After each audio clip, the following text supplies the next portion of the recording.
Hi. We are going live today with Deena. I don't know her last name, so I feel funny pronouncing it, but I think it's Barsaleh.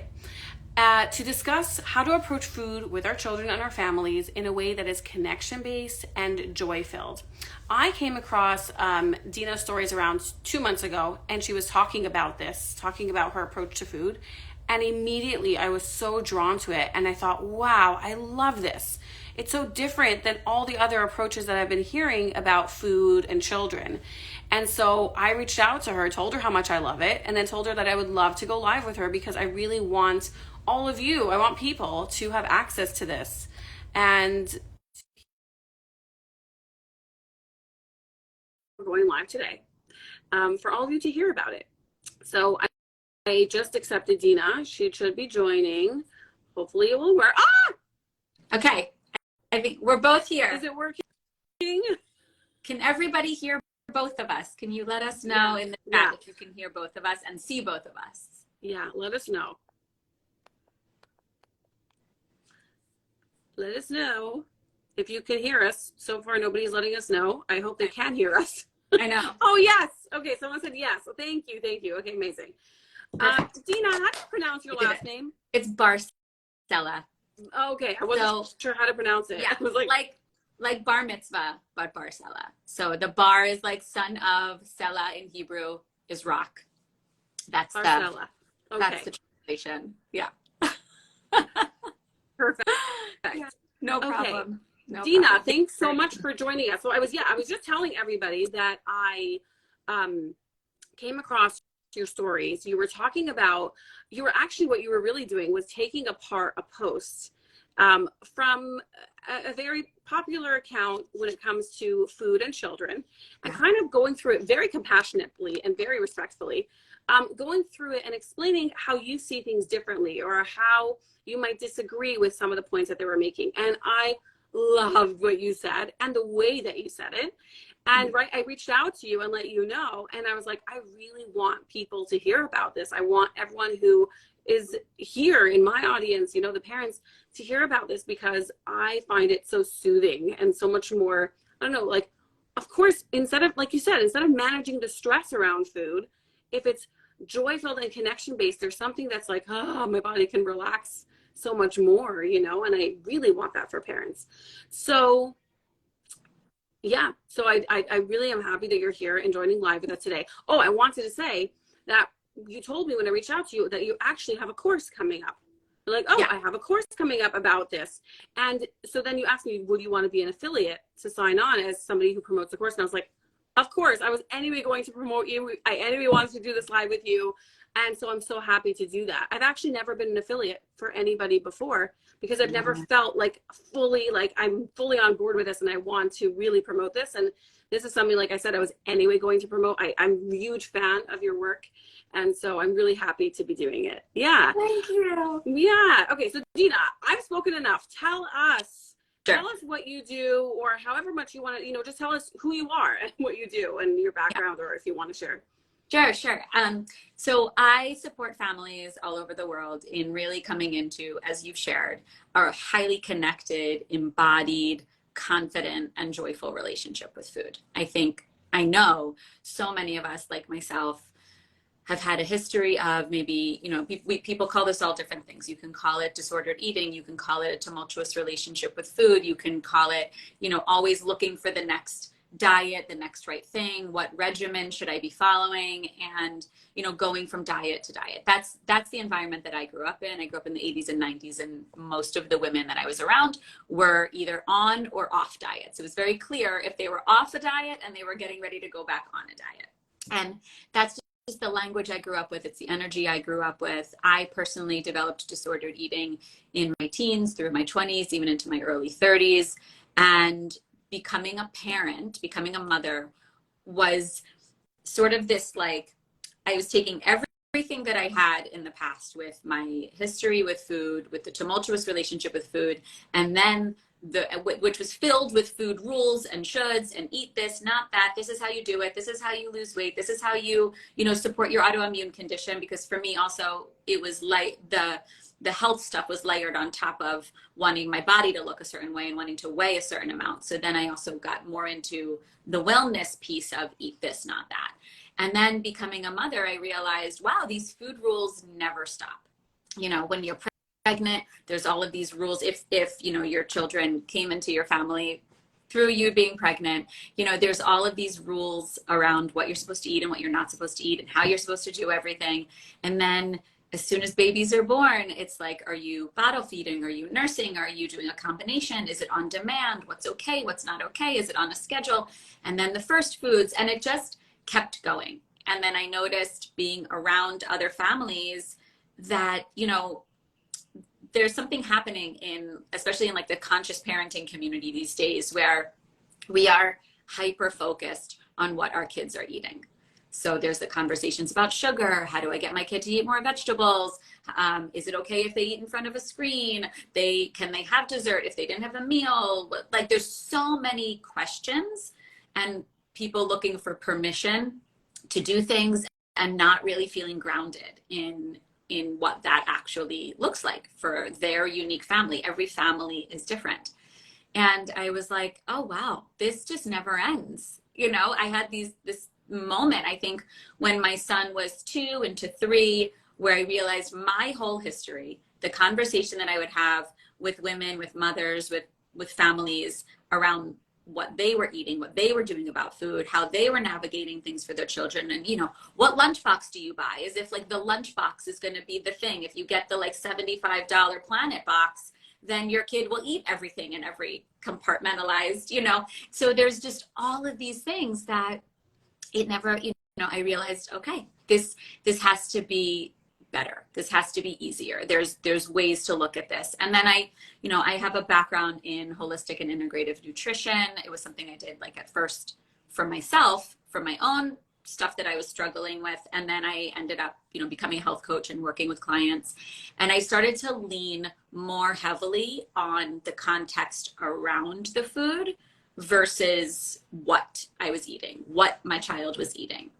And that helped me come into such a grounded center that I was able to just eliminate like 80% of the noise out there. And that is what I help my clients do at this point, because we have to start with the how and the context around the food, the connection we have to the food, the specific, you know, family demands and needs, and all of the things that surround what it takes to get a meal on the table. And if we are so focused on just what bites our kids took and how much sugar they ate that day, or whether they're allowed to have this or that, we're just stuck in what is often like the hardest part of it. And it's the part that changes the most. So then what that means is that we're just chasing our tails, so to speak, you know, we're running in circles around the, like, I'm addressing this issue now. Okay, figured it out for this day. And now I'm going to address this issue again and this issue again. And, you know, you keep coming around because what we eat changes so many times in our lives.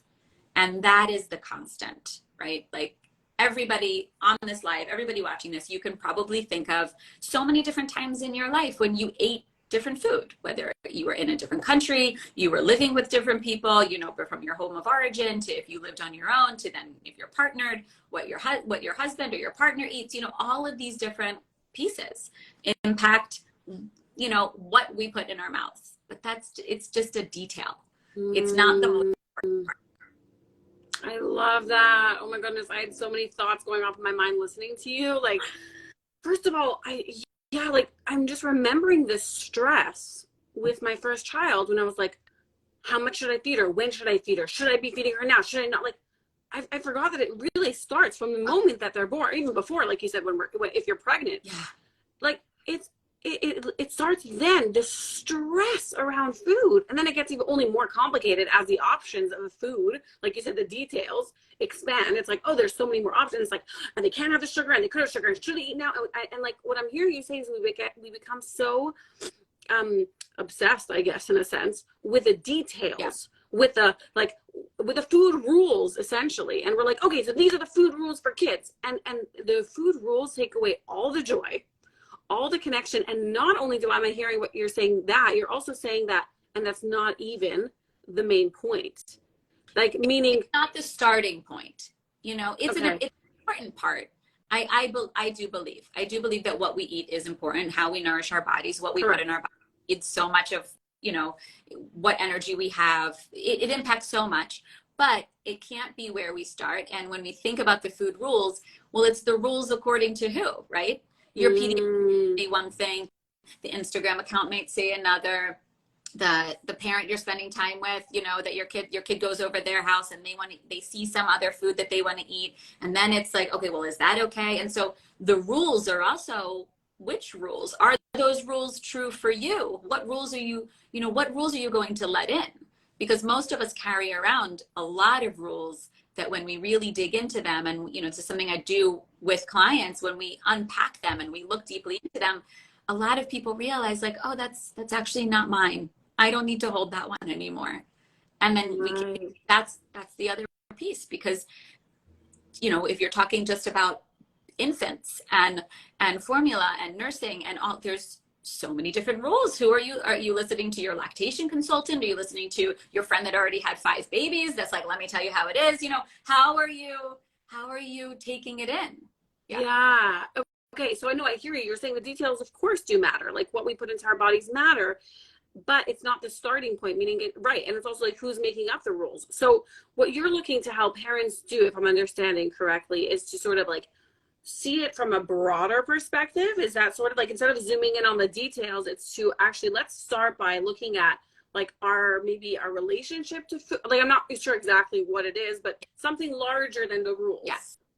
So it is, first of all, the person watching this, your relationship with food, your, Mm, what I call food story, is an essential part. You know, when we look at the paradigm out there, the common paradigm, the different accounts that people follow, the advice that they're taking in, there's some key things that are just not included in that paradigm. One of them is your food story.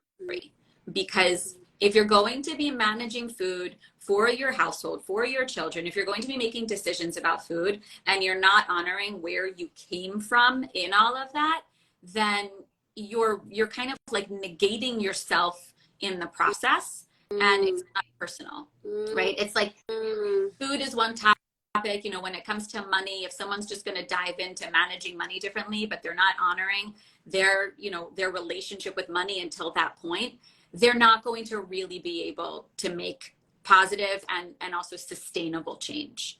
And this, it's the same thing with food. It's the same thing with romantic relationships. It's all of it, right? Right. I And was and thinking it's like it's the same with parenting. it's the same with parenting. It's exactly what you do here, where we have to honor how we were raised, where did we come from, what are the things that, how are we coming into parenting? Because if we're just gonna like read your Instagram posts and take it and then repeat that script but not honor where we've been and how that affects our souls, our heart, our inner child, then we miss so much of the possibility of the healing in it. So it's you know, Yeah. everything, it's all the same. How you do one thing is how you do everything, and that is the same with food. It really is. So we, Wow. yeah, Yeah, I love that. I love that. I love that for so many reasons, because I'm all about honoring the person, right? So you're basically really wanting it to come from an embodied place where the mother, the father, whoever is the one who's, you know, in charge of the food, it's like they're integrating themselves into it, right? It's not just like, oh, these are the rules and I'm going to follow it, even though it totally is like scaring me or doesn't go with my, or stressing me out or whatever it is. It's like, it's a kind of, I'm seeing it as sort of flows from within. And so you really are wanting to look at the person. yeah, we have to look at where you know, what's been part of it for you, and then we have to look at your unique family rhythm, Mm, right? Taking like a, you know, a meal plan system off the shelf, or advice about how to get your kid to eat more red foods or purple foods in the rainbow and whatever, and there's elements of that that just don't fit in with your family rhythm. Like when and how is food even coming into your house? What nights of the week make sense for dinner to look a certain way and what nights don't? And then really honoring that. You know, there's so many pieces around food prep that a mm, lot of people are like, it's so much of the chore, it's so hard, it's relentless, right? Food is every day, multiple times a day. So it can feel like that. It's not something that we can just choose to, just like parenting. We can't choose like, okay, today I'm going to think about parenting. You're doing it every day. So there's a lot of those pieces that have to be honored. And we design systems that work for you, right? One of the things that I talk a lot about in my work is cyclical living. And for people who have natural menstrual cycles, I always urge them to work with their menstrual cycle, because that is 4 distinct phases of the cycle every month where your brain and your body are wired differently. There are going to be times when you will be much more primed to be in the kitchen, cooking alongside your kids, welcoming them in. They're gaining these vital life skills so that you don't have to be doing everything. And there are going to be times of your cycle where you want nothing to do with that. And we have to honor that. There's going to be times of your cycle where you're going to be ready to put a whole meal on the table, and times when you're going to want to take something out of the freezer. And, that's a big part. And if you don't naturally cycle for many different reasons, the moon actually provides 4 distinct cycles that when you start kind of tracking, that's really beautiful. You can work with holidays and seasons. You can work with just like the cycles of the seasons around us. But it's the idea that we are cyclical beings, and honoring that we are not the same every day. Your children are certainly not the same every day. You are not the same every day. So when we take these common like scripts and shoulds and rules, an assumption in that is, that this should work always. Take this, plug it in, here's your system. Yeah. Our bodies change.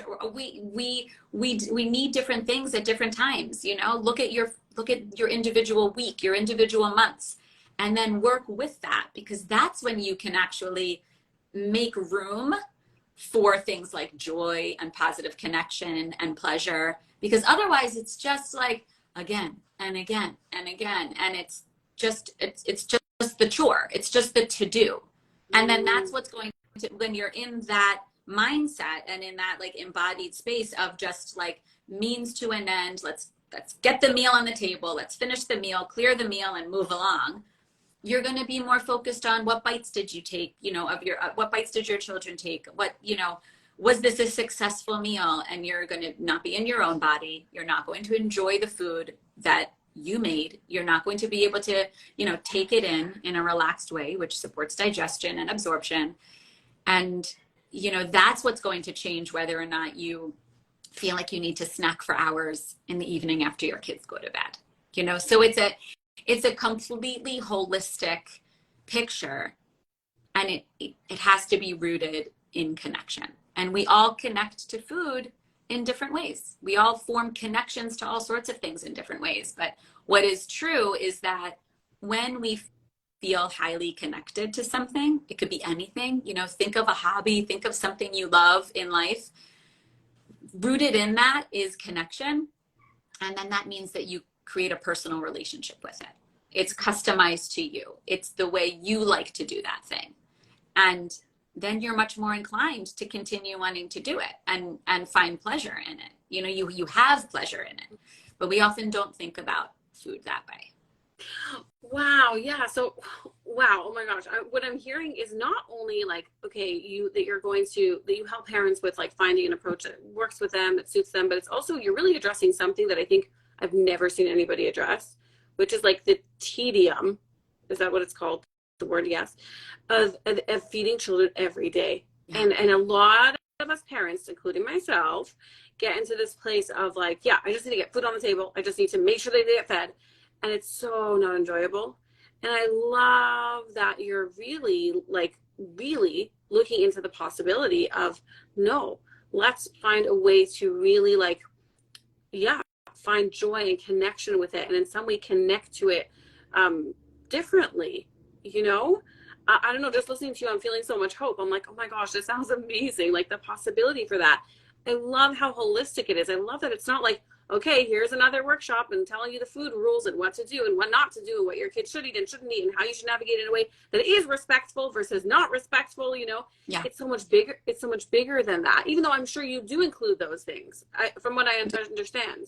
Yeah, I do. I mean, my work is definitely like at the intersection of my holistic and integrative nutrition background. I also have 2 psychology degrees. I'm very like I just love understanding human behavior and why do we do the things that we do? Like why do we have these habits? You know, when you look at your child and you're like, oh my gosh, why do you want more sugar? Why are you doing like and the inclination is like, no, you've had too much sugar today, no more sugar. And my approach is, you know, from the eating psychology perspective, from the respectful parenting perspective. I'm also a homeschooling and unschooling.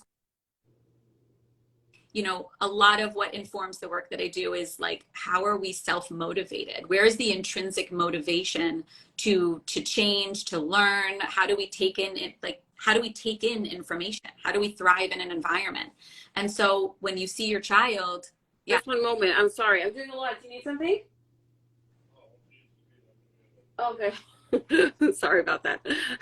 My husband. Yeah. When, Continue. I'm sorry. you know, when you see your child, for example, and I hear this all the time, like eating more sugar, for example, and you're concerned about it. Like I totally understand that because we're in also an age of parenting today where we're aware of all of these things. Right. And that is what gets tricky, right? Because then we don't want to come down with heavy food rules. We want our children to be healthy and have a healthy diet and whatever that means. We want to be respectful of the way we speak about it, right? It's we're trying to balance. It's a big balancing act at every eating opportunity. But when your child, let's say for example, or your partner or yourself is wanting more sugar, the answer is not, which is, you know, the way we're programmed in the diet world, the answer is not just cut out the sugar. Go on a diet. Go on a cleanse. Just I've noticed that I'm wanting so much sugar, so I just need to take all the sugar away. That's not the answer. The answer is, why do I want sugar? Asking with compassion, why am I drawn to sugar right now? Why? And there's many reasons. There's many good reasons for why we want sugar, from a physiological perspective, from psychological, emotional. You know, sugar is sweet, and for a lot of us, we're often lacking sweetness in our days. And so food is one of these things, right? You can go to food, it's accessible, it's right there in the kitchen, it's in your purse, it's wherever it is, right? You can swing by a store very easily and get something. So it's the same for our children. Our children have physiological, psychological, emotional reasons why they do all the things that they do, right? You talk about this all the time in parenting, and food is no different. And food is because it's something that we can put in our bodies that has chemical reactions in our bodies that can affect how we feel.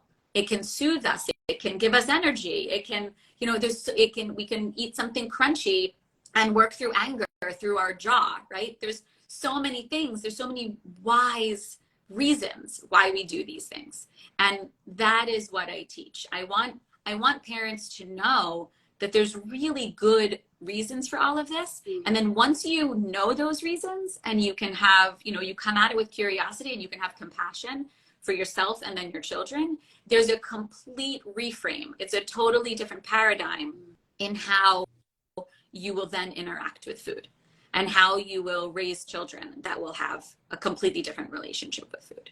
Yeah, exactly. That makes so much sense. Instead of being like, no sugar, you already have sugar, which is like, you're only focusing on like managing that, and it's so stressful for both you and your child.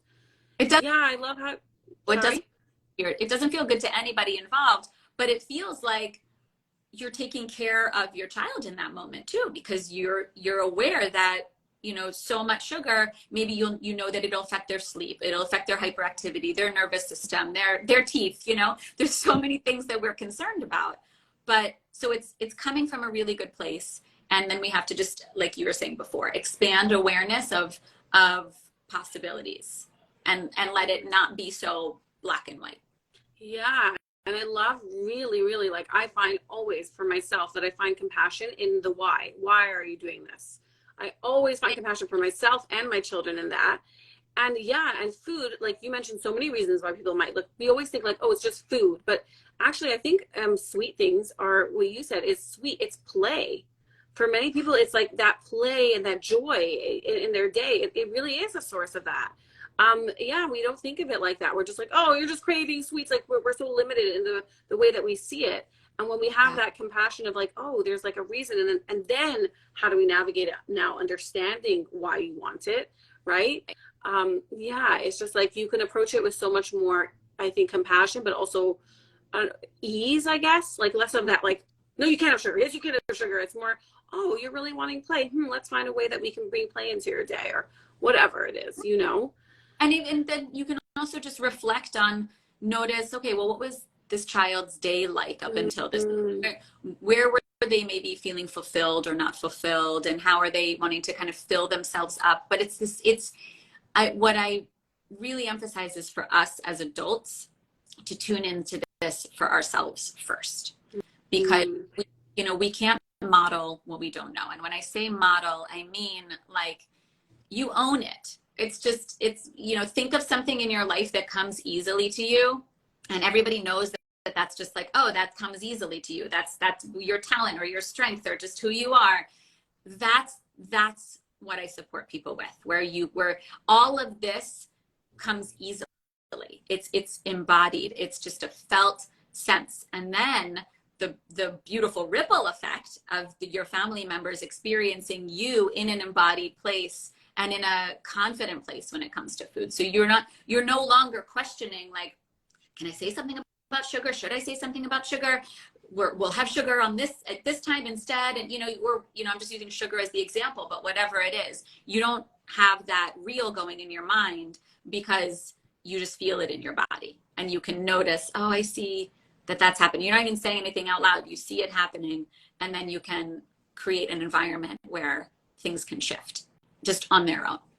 Yes, yes. What you're saying, like, really it speaks to even parenting. It speaks to everything, really. But right, it's like instead of having a bunch of like, should I do this? Should I do that? Should I not? And that's the problem with, I guess, me focusing on the food rules is that there's a whole list of things. And you said, first of all, who made up the rules? Like, who decided? But also, even if you do believe in them, let's say it speaks to you, you're like, wait, should I not say it? Should I say it? Like, we're just like focusing on the rules instead of like, yeah, stepping back and like you said, really embodying it. So it comes from a place of flow. It's actually like an outward natural movement.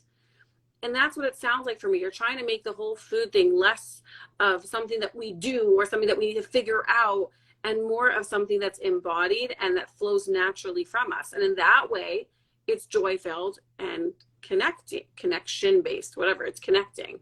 Yeah. Yeah. Yeah. And it does come with, there's some stuff to learn.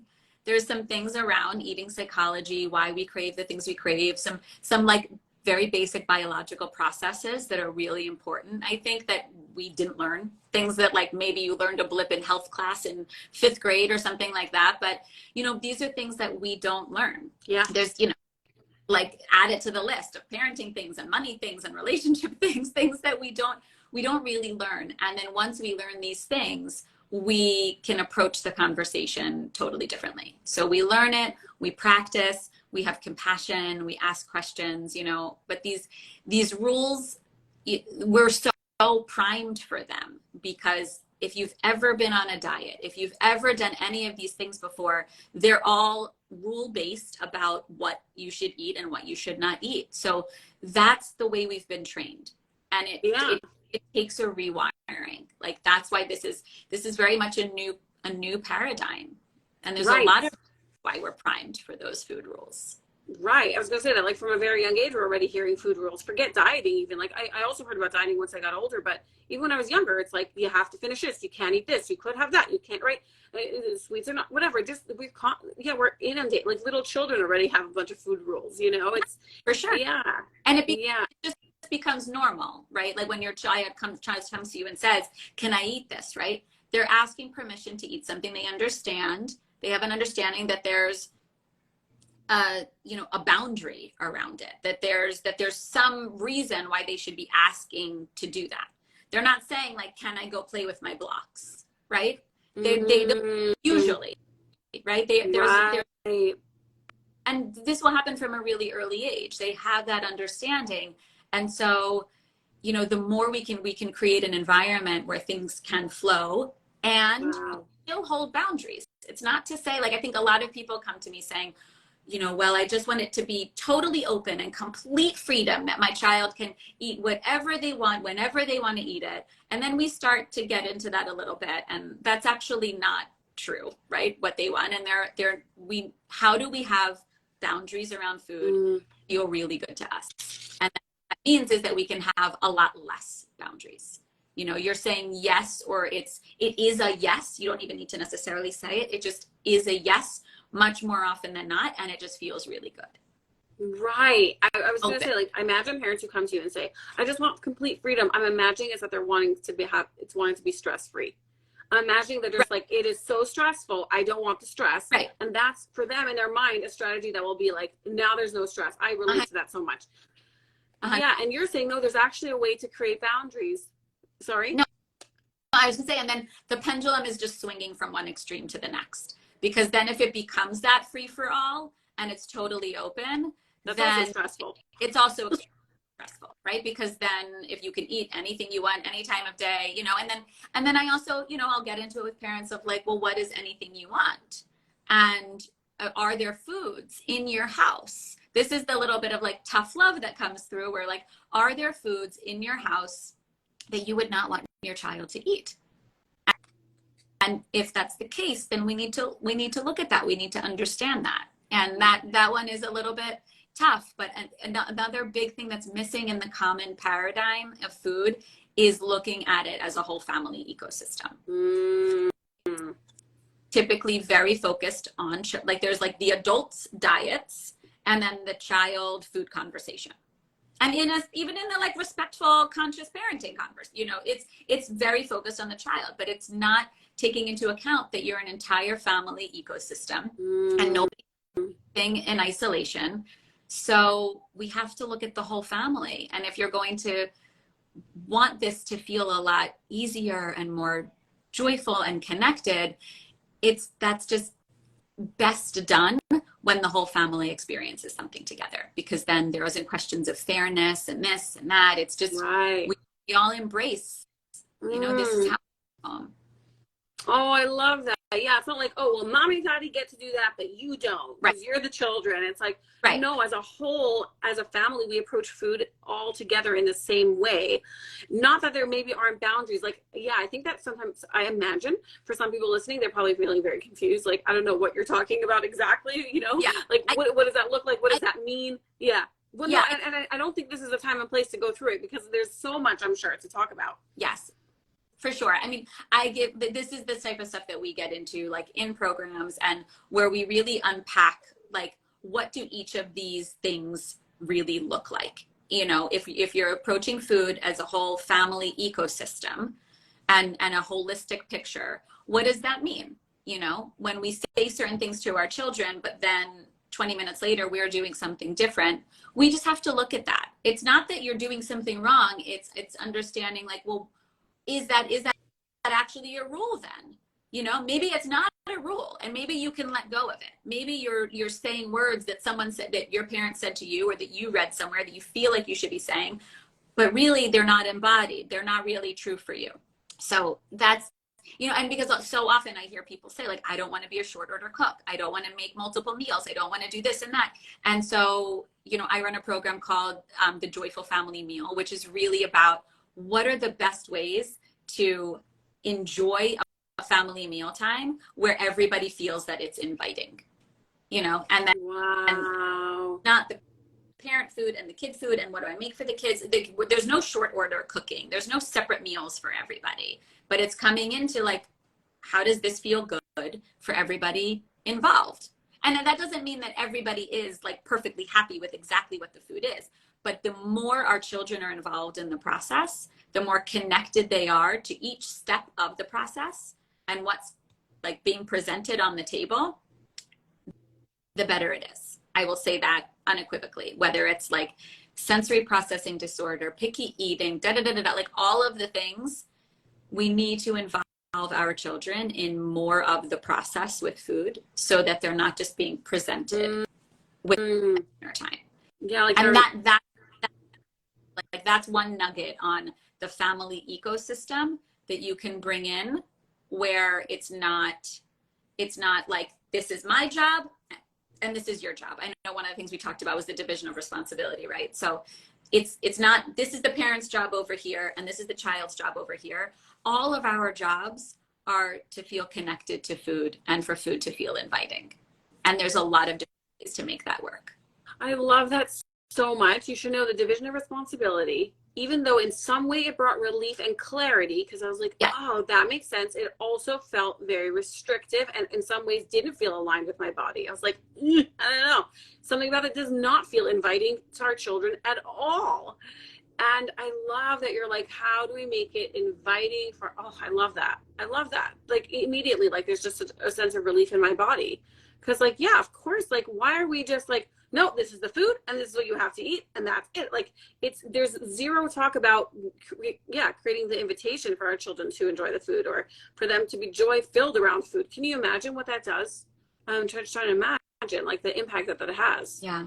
Well, Yeah. I mean, stuff that's happening before the meal on the table is just happening in the parents' world. It's not happening in the kids' world. And so it's completely understandable that they may feel like, I don't want to eat this. You know, it's not that they're being like bratty or just never appreciate what you're making. They're like, oh, this is what's for dinner. Like, imagine if every time you went to a restaurant, the chef was just like, here you go, Bleemy, this is your dinner.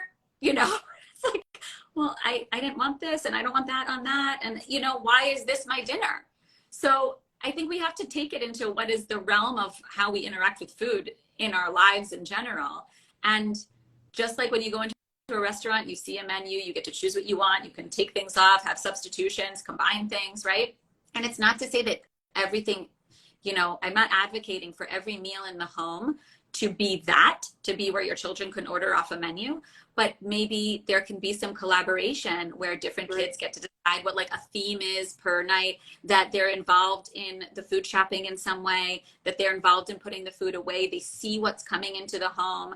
They're with you in the kitchen at some points to prepare the meals at times when you have capacity for it, right? Yeah. So this is what creates connection. And then when they sit down to a meal, they're like, oh, you know, if you liken it to an art project they're working on, they see their pencils and crayons and the paper and all of the different things, and then they're combining that. They have an idea in their mind. That's you know, the more meals can feel like that, the more connected they will be. Wow. Yeah. Oh my gosh. I love that so much. And then also I'm imagining, and this is why I love you, because you're totally, I know, going to address this. If let's say as a parent, I say, but that stresses me out, having my kids help me and be part of the process. Right. And so I imagine already just hearing everything that you have to say, that you would really get curious about that and really try to help the parent find a way that it could work for them. Yeah. Am I right? Yeah, and it doesn't have to be everything. It doesn't have to be the entire meal. It doesn't have to be, you know, I run another program called Kids in the Kitchen where we really get into this, because start with when you have the most capacity. When you have more energy, when you have more capacity, when you have more time, that's really important. Like, you're not going to bring your kid into the kitchen when dinner needs to be on the table 10 minutes later for the sake of creating connection. Right? So maybe it's like Sunday morning breakfast. Maybe it's just a snack. It's just that, like, I want to have a snack, and you're inviting them in to look in the cabinet and create a snack plate for themselves, and you're doing that together with them. We're so focused on dinner time as like the end all be all, and I just want to have a whole movement of like, dinner is just one time that we eat. There's so many for connection. And that goes a little bit back to the cyclical living thing I was talking about earlier, right? Right. Most of us, like right before we start bleeding, right before we get our periods, we kind of want a little more space. We're a little bit more tense. There's more going on in our bodies. It's the culmination of the cycle. Our energy is feeling that. And that's often not the time, right? See if you do it during your ovulation time and things feel different. See if you do it in the morning instead of later in the day. It doesn't. Yeah, I love that. Stressful. It doesn't have to be stressful. Yeah, your perspective feels so refreshing. Like, I just feel myself every single time being like, oh yes, like, so, you know, like let's move away from dinner being like the whole conversation, and it's just so refreshing to hear. Like, I feel like a lot of things you say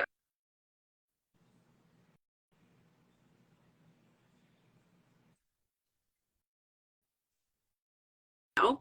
Um, there's somebody I want. Oh, I noticed you mentioned that your child who is around. Oh, do you care to share his age? He just turned 8. Yes. Yeah, yeah. That you said that he actually is learning how to make meals for himself, and you really want him to be able. I know that's and I love like the way it sounded that you described it to me. It didn't sound like you make him make himself meals. You know, Mm-hmm. right? It sounds so much more like joy-filled and connecting, where you're really, and I love that because I always feel this pressure of like making my children make themselves meals. Right. You Right. know?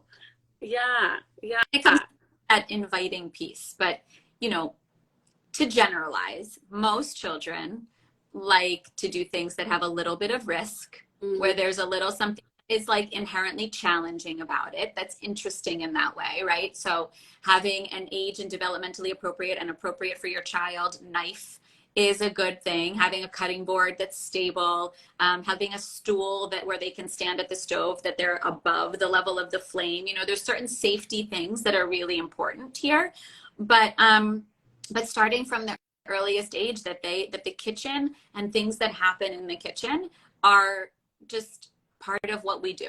Everybody is invited to spend time. It's not the place only. If it's the place that's only for you, then it's going to continue being the place that's only for you. So we get to change that story anytime, even if that's Wow. and you have teenage kids and whatever, then it can change. But if they don't have to do it, but they will be inclined to do it because they will have agency over how they're putting things together. Mm. You know, my son's lunch when he goes to his like enrichment activities is never a surprise.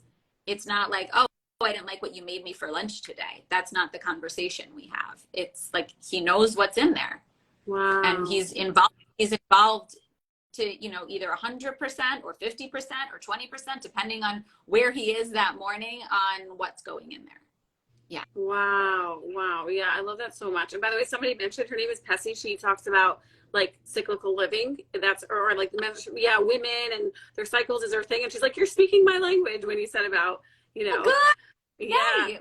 yeah, yeah.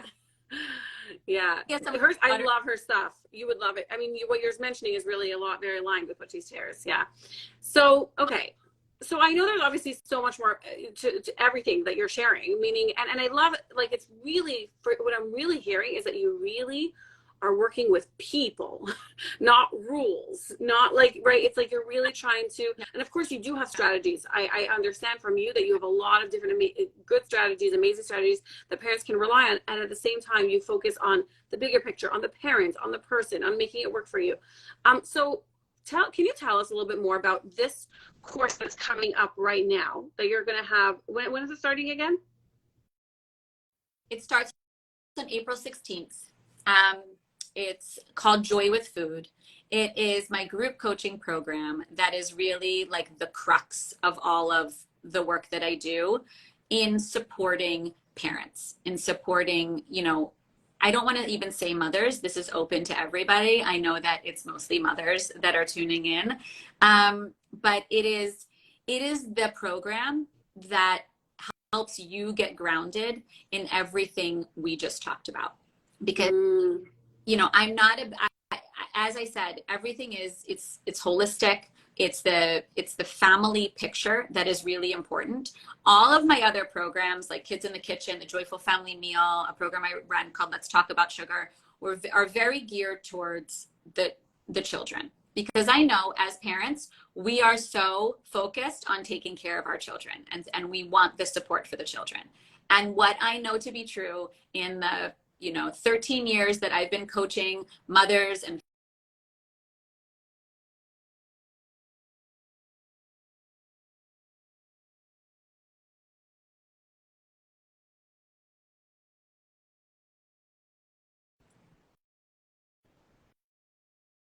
put a yes if you're able to hear me, please.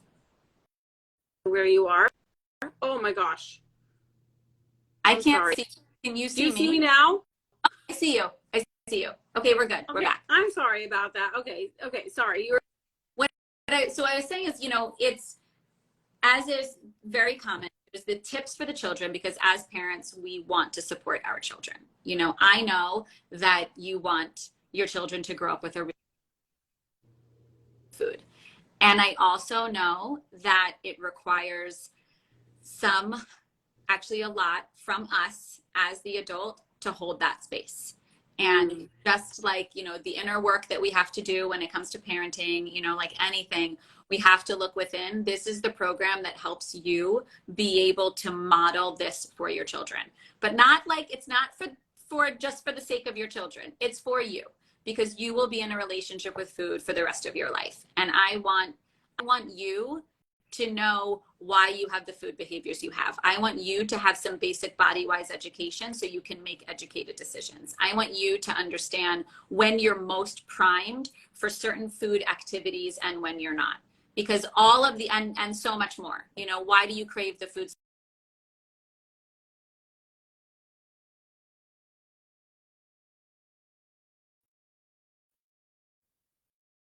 until the day you die?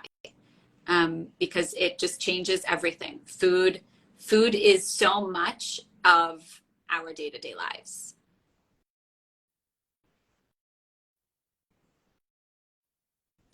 I hope people are still able to hear because I can't see Bleemy now. Oh my, do you see me now? I hear you, I can't see you. Do you see me now? Now I see you. Yeah. Okay, sorry. Were you able to hear everything I just said about yes, the program? I heard everything you said. Yeah, okay, we're gonna end it very soon because I think that my internet is acting up. But okay, so I love that. So basically it's about helping parents, and you're like, it's also about the parent because everything starts with them. They're the ones who are serving everything. They're the ones who are doing everything. You really want to include them. And it's group coaching, which basically means you're really working like with every single person. You're not just sharing information, you're really working with them. Yeah. The sessions are evenly divided. They're 90-minute sessions. There isn't homework. We do everything together in those 90 minutes. And it's about 45 minutes of teaching, like similarly to some of the principles I've shared here, but we go much deeper into it, but very interactive teaching. And then the second part of that, of each 90-minute session, is just full coaching. So listening to you, what are the questions you have? And then the beauty of group coaching is that you get the benefit of these other amazing people that are showing up and saying yes to this, and you hear other people's stories and experiences, and you know that you're not alone. You know, this food topic is one that gets a lot of airtime on the things that just feel really hard, but without sustainable ways to support long term. And that's what I'm here for. I'm not here to like band-aid, you know, the lunchbox problem day after day. It's just how do we change this entire story? So we have 4 consecutive Sundays that we're together beginning on April 16th, and they're at noon Pacific, so 3 p.m. Eastern. And then we get together again at the beginning of June and again at the beginning of July for what I call integration sessions. Those are just purely coaching sessions. I don't want to, like any diet or food program, just throw it all at you and then say like, okay, good luck. I want to be together with you for an entire season. So we're together for 3 months, and between coaching sessions, we're going to use the same app I use with one-on-one clients called Voxer, where you get to just voice message in or type in whatever's coming up for you, questions you have, challenges, things you're noticing in your home, so we can offer that kind of like ongoing real-time support. So this is within 3 months, you will absolutely transform your relationship with food and pave the way for your children to do the same. I love that. It sounds incredible. It sounds like everything I want for myself, for my family, and for other parents and their families. And I am so grateful that you took the time to share all of this with everyone. So how can people join? Okay, also I was going to say, for everybody who observes Passover, Pesach, like I know you can imagine it's super stressful around Pesach time with food. Yeah, that's like a whole, what do you say? I'm going to address that for a minute because we are like I also celebrate Pesach. It is the week before Passover. And so I know that for many of us, our minds are on the upcoming holiday. And this is a holiday that is big time, you know, connected to food, the relationship with food, and food rules. So this is a beautiful time. You know, Passover is a holiday of liberation, of freedom, of asking questions, you know, and so this is a beautiful time to do that, when it comes to food. And it's also a harvest holiday. It is a springtime renewal holiday. And this is the time to welcome in new habits. Our bodies seasonally are primed for this. Everything is, we're ready for it. So I know that we're moving into this holiday. Please, take in these words, reach out to me personally, reach out to Bleemy about, what you feel like, any questions you have about what the nature of this program would be. And it's here for you. It'd be Passover ends on the 12th, and we start the program on the 16th. So if you are somebody that typically at the end of Passover feels like you need to make up for any eating behaviors that happened during Passover, as you're, changing over your food in your home once again, I just want to, lovingly invite a new way of doing this year. So, Bleemy is an affiliate for this, so she will have a link for the program. And if you were on the masterclass yesterday called the New Family Food Paradigm, you know that I shared a discount code there. And Bleemy can also just share that discount code with you, even if you didn't join the masterclass, where you'll get 15% off of the program through this coming Sunday night. Oh, wow. Okay, amazing. So I can give the code to people who reach out to me. Yep. Yes? Okay, awesome. Yep. Amazing. Thank you so much, Deena. I really appreciate your time and just your energy, your everything. Like I said, I really just love your presence. And I just love this approach so much. It really speaks to me. I imagine it speaks to many parents here as well. And yeah, thank you to everybody who joined. We'll be in touch. Thank you. Bye.